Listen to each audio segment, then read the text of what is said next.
Bismillahirrahmanirrahim. Assalamualaikum warahmatullahi wabarakatuh. Alhamdulilladzi hadana li hada wa ma kunna linahtadiya laula an hadanallah. Asyhadu an la ilaha illallah wahdahu la syarikalah wa asyhadu anna Muhammadan abduhu wa rasuluhu la nabiyya ba'da.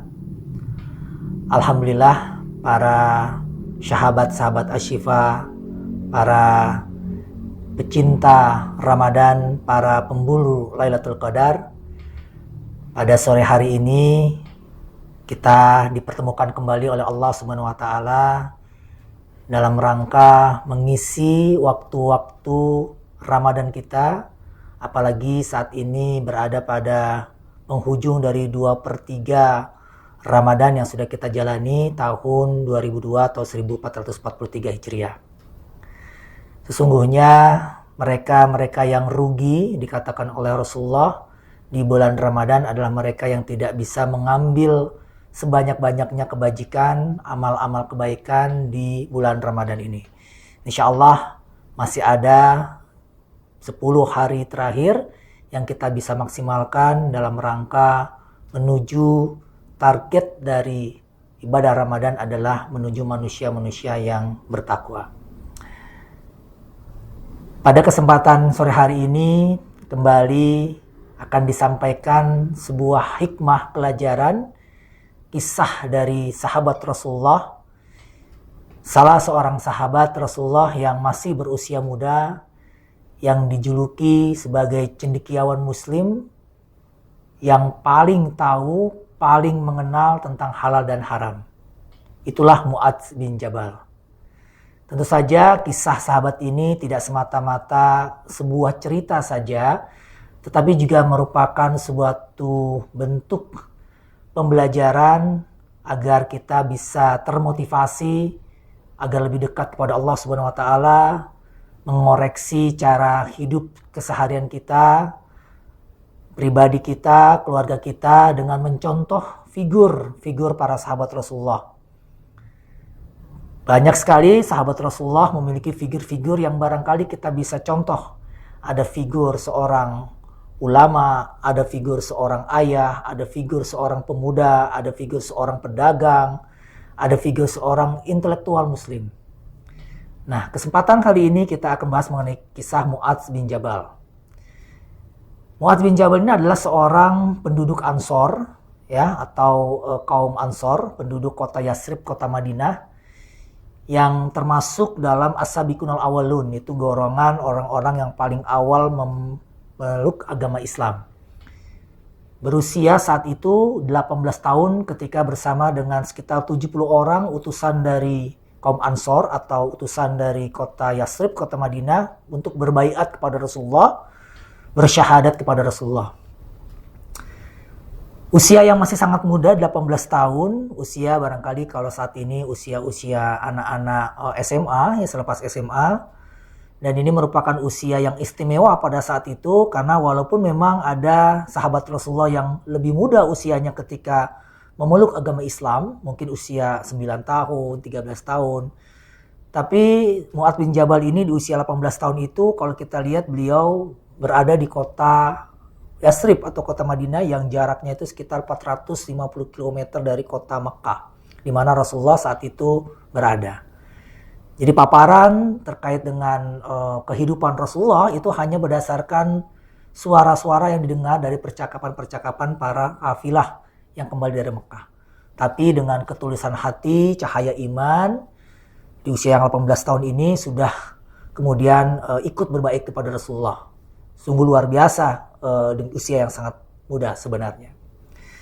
Nah, pada saat beliau ikut bai'ah kepada Rasulullah bersama dengan 70 orang kaum Ansor, beliau seorang anak muda yang berpenampilan fisik yang menarik. Ya, beliau tinggi, tegap, wajahnya juga cerah, berseri-seri dengan gigi yang putih, bersinar.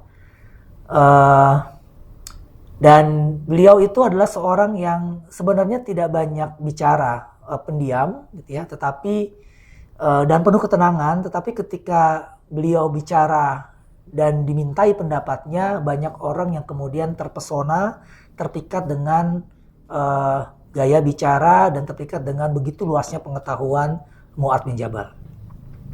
Beliau dikaruniai sebagai pribadi yang cerdas, ya, pribadi yang penuh keinginan belajar yang lebih, keberaniannya mengeluarkan ijtihad, ya, serta ketulusannya itulah yang kemudian membuatnya mendapat tempat khusus di hati Rasulullah.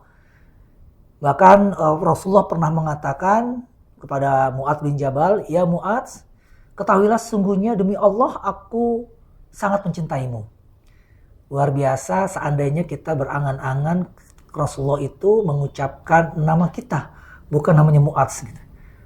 Itu sungguh luar biasa gitu ya. Dan ini semata-mata tempat khusus di hati Rasulullah adalah karena ketulusan beliau, ya, tidak hanya karena kecerdasan Mu'adz bin Jabal.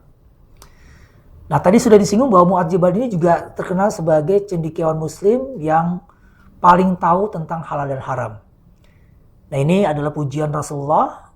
Pada saat itu usia Mu'adz bin Jabal usia 23 tahun, juga masih sangat muda, mungkin barangkali usia-usia mahasiswa saat ini. Dengan ketinggian ilmu beliau gitu, bahkan Rasulullah pernah mengatakan sesungguhnya di antara umatku yang paling tahu tentang halal dan haram adalah Mu'adz bin Jabal. Ya, kalau kita bicara halal dan haram itu dengan kata lain sebenarnya bicara aturan-aturan dalam agama Islam gitu ya. Nah, banyak hadis Rasulullah yang memang menjelaskan tentang keutamaan-keutamaan dan kedudukannya Mu'adz bin Jabal, ya, yang mulia, ya, di antara para sahabat. Ya. Di antaranya bahwa Rasulullah pernah berwasiat, ya, mengatakan bahwa ambillah Al-Quran ini dari 4 orang, ya, yang di antaranya adalah Abdullah bin Mas'ud, Mu'adz bin Jabal, Ubay bin Ka'ab, dan Salim mantan sahaya Abu Hudzaifah. Ini hadis riwayat Bukhari Muslim, jadi menandakan salah satu ketinggian keilmuan terkait dengan Al-Quran adalah Mu'adz bin Jabal. Dan dalam hadis yang lain juga disampaikan Rasulullah pernah mengatakan sungguhnya Mu'adz nanti pada saat hari akhirat akan dikumpulkan bersama dengan para ulama dan berdiri di depan barisan para ulama. Hadis riwayat Ahmad, bahkan dalam hadis riwayat At-Tabarani dikatakan berdiri di depan ulama sepanjang mata memandang. Jadi selain dikenal sebagai cendekiawan yang paling tahu tentang halal dan haram, juga Mu'adz bin Jabal dikenal sebagai pemimpinnya para ulama nanti akhirat. Beliau hidup bersama Rasulullah di kota Madinah selama 8 tahun. Bisa dikatakan seluruh aktivitas beliau bersama Rasulullah, aktivitas diikuti bersama dengan Rasulullah, segala perjuangan Rasulullah beliau ikut, ya, segala peperangan beliau ikut, ya. Hanya pada saat Rasulullah wafat saja yang beliau tidak hadir, karena pada saat itu usia beliau masih sekitar 25 tahun, beliau diutus oleh Rasulullah sebagai delegasi Islam ke negeri Yaman. Bahkan pada saat itu Rasulullah begitu sayangnya dengan Mu'adz bin Jabal, digambarkan bahwa seperti seorang ayah yang melepas anaknya yang akan bepergian. Ya, jadi pada saat itu Rasulullah berjalan memegang tali tunggangannya Mu'adz, ya, Mu'adz bin Jabal itu berduduk di atas tunggangannya. Kemudian Rasulullah mengantarkan dan Rasulullah menyampaikan wasiatnya. Wahai Mu'adz, agar engkau bisa berdakwah, menyampaikan Islam dengan baik di kalangan orang-orang negeri Yaman, ya, karena negeri Yaman itu dikenal sebagai banyak ahli kitab atau banyak orang-orang yang berilmu. Ya, jadi memang sungguh tepat, ya, dengan ketinggian keilmuan beliau diutus oleh Rasulullah untuk kemudian berdakwah di kalangan orang-orang yang ahli kitab yang memang memiliki ketinggian ilmu juga. Kemudian pada akhir-akhir hayat beliau tinggal di Syria atau di Syam. Beliau kemudian diangkat oleh Khalifah Umar bin Khattab sebagai gubernur Syria, menggantikan gubernur sebelumnya sudah wafat. Tetapi hanya beberapa bulan saja beliau menjabat sebagai gubernur dan beliau wafat pada usia 33 tahun karena wabah taun, wabah kolera pada saat itu. Namun yang menjadi pelajaran buat kita juga ketika di akhir-akhir hayatnya beliau menyampaikan kepada anaknya, sesungguhnya ya Allah, engkau mengetahui bahwa aku menyukai tinggal di dunia ini semata-mata hanya untuk bisa sholat panjang di tengah malam, bisa merasakan rasa haus di siang hari, dan juga bisa berdesakan dengan para ulama di majelis-majelis ilmu. Semoga Allah meridhoi Mu'adz bin Jabal dan memberikan balasan yang terbaik atas jasa-jasanya terhadap Islam, terhadap kaum muslimin dengan sebaik-baiknya balasan, dan semoga Allah mengumpulkan kita semua di negeri kemuliaan nanti di akhirat bersama dengan Rasulullah, bersama dengan para sahabat Rasulullah, dan bersama dengan orang-orang yang bertakwa, bersama dengan mereka yang lulus majelis Ramadan. Barangkali demikian sepenggal kisah tentang sahabat Mu'adz bin Jabal. Semoga menjadi pelajaran dan panutan buat kita semua.